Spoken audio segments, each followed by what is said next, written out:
በቀትር ደስ ይላላት በዘመን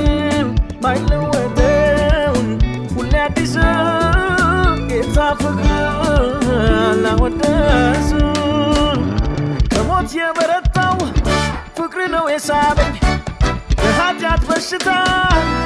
ተሃከመኝ በቃ ስለሆንክ የነፍስ አገልጋይ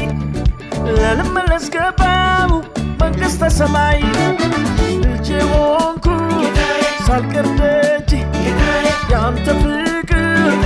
ይዞኝ እንጂ ወራሽ ሆንኩ በሰላም